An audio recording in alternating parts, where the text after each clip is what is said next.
What I want to do, from what I understand from what Mr. Zarebski has told me, I know that his class really grasped the division of polynomials. My class was found a little bit difficult, so I'd like to just do it as a revision, and then I'll be going through what we'll be doing today, which is substituting numbers in or doing polynomial values, which is fairly simple. And then the rest of the class will be catching up with your questions. So, I've got this polynomial here, polynomials because each of the powers are positive. And it's in fact a cubic expression here. X cubed minus 4x squared plus 3x minus 4 divided by x plus 2. So my first step when I'm doing this division is I'm going to find how many times x can divide into x cubed. So x goes in there, x squared times. And then my next step, step 2, is I'm going to multiply the x squared by the x and then the x squared by the 2 and plot them underneath. So x squared times x is equal to what? X cubed.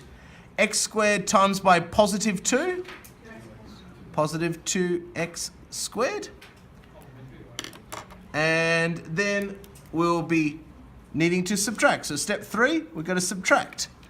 So x cubed to take away by x cubed is going to be 0. Negative 4x squared minus positive 2x squared. What would I have now? I'm going to carry the 1. Negative 4 take away 2. Negative 6x squared. There we go. And then we bring the plus 3x down. Then we repeat the process, but this time we divide here. So how many times can x go into negative 6x squared? Negative 6x times, yeah. And then we That's important to make those noises. So negative 6x to multiply by x, what do I get? So this is, negative and, negative 6x squared. Negative 6x times by positive 2, what would that be? Negative 12x. And then we do a minus. Now remember, this time, of course, we've got double negatives, which can be awfully confusing. But negative 6x squared minus 6x squared is going to be equal to what? 0. 3x minus 12x would be equal to what? 15x. And then we'll bring the minus 4 down. And then the final step, we're going to, almost final. How many times does x go into 15x? Plus 15 times. So again, we multiply. And 15 times x is going to be equal to what? Yes. And positive 15 times by 2? Yep, positive 30. Thank you for the quietest response in the room. Much appreciated. And we're going to do the old subtraction Ola. So 15x take away positive 15x is going to be 0. Negative 4 minus 30 will get us what? Negative 34. Boom. So the final answer, the answer is x squared minus 6x plus 15, remainder negative 34. I actually learnt the circle technique, just doing that little circling thing. That was from Mr. Zarebski. Mrs. McMillan is a fan of putting clouds on there, whichever one, and I find that might be helpful if you're still struggling with the idea which bit do you need to divide, which bit do you need to minus, and so on. So hopefully also the colours will help you in this instance as well. The next part is actually super easy. As I mentioned to my class last lesson, dividing the polynomials is the hardest part. The point of it is that it's a form of factorizing, which we'll be able to use to get our x-intercepts. This is actually a really easy part. It's a reminder of how to substitute all over again. So you might remember my class, we looked at this a little bit when we were talking about how to write polynomials. that when we've got these little brackets and little x, this is a set of instructions. And the set of instructions is actually telling us what x is equal to. So basically, it's a substitution set of instructions. So for example, I've got a polynomial here. It's actually a quadratic, which you can see here. It's in turning point form. As a reminder, can someone put their hand up to tell me what the turning point of that quadratic would be? As a reminder from our last topic. Mr. Schwab at the back. +3. Yep. And 1. Yep, so exactly right. That would be because it's moved 3 to the right and 1 up. It's what we call revision in the business. Excellent. So what I'm going to do is I'm now going to follow the instructions.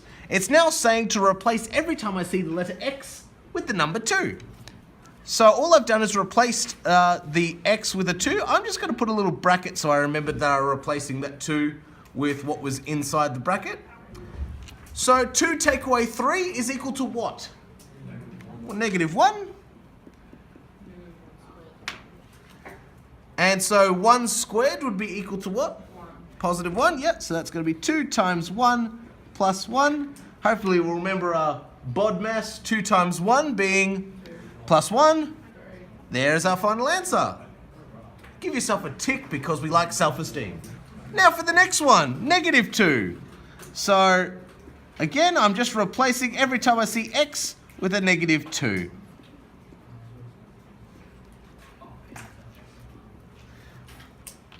So -2 minus 3 would be equal to what?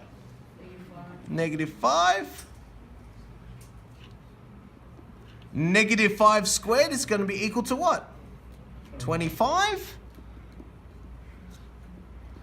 2 times 25 is 50 plus 1, 51. 51. So there we go. There's our final 51. Now, this ridiculous suggestion is saying I should replace one letter with another letter. So legitimately, this is just done. That is literally it.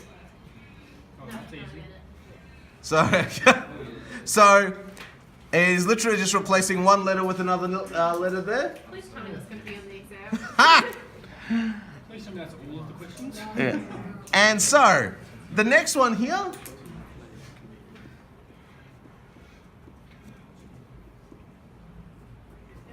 And the only thing I'd have to do that further is if the question said I had to go and expand the brackets, or I had to go and find out or put everything together in a general form. But since it's lovely and factorized, I can leave it as is. The next one requires just one extra step. Oh no, not an extra step. One entire tax-free extra step. Tax-free, you say? Yeah, well, you know, don't quote me on that. So sorry. So x minus 2 and minus 2, so that's just going to be x minus 4. Oh, minus 3, thank you. I derped. There we go. In order to do the purpose of the define function is it literally saves you a bunch of time. So, if you can please click on keyboard. And then what I'd like you to do is go to the old Math 3 and click on define. And then if you press F, brackets, x equals, and what we're going to do is we're going to put in that equation that we were just dealing with before. So I'm going to type in 2 brackets x minus 3 squared plus 1 exe. Okay? So I'll just wait till people have got that. Type that in. I've just typed in this equation onto the calculator. Okay, just says done. It should just say done. What was it? Because that is, we've just given it that letter. And we could have put P, but it just meant going into the ABC and typing P. I'm just putting F just because it was there. Yeah. The most chilling calculator ever made. Okay, yes, it's. I believe it's how people feel at the end of advanced math. They're just so dumb.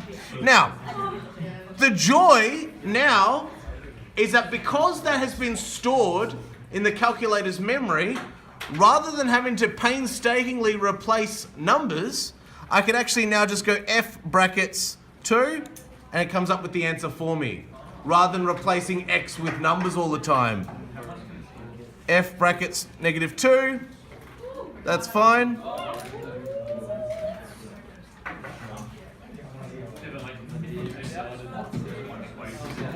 Now, the reason why I wanted to do that, I just wanted to show you this, is remember that example where I was saying if you had to expand the bracket, now the calculator can do that for you without thinking, because if you go to pressing the little down arrow here, going to the catalog, going to E and finding expand, input, and then going back up, pressing ants, enter, it will expand it for you too.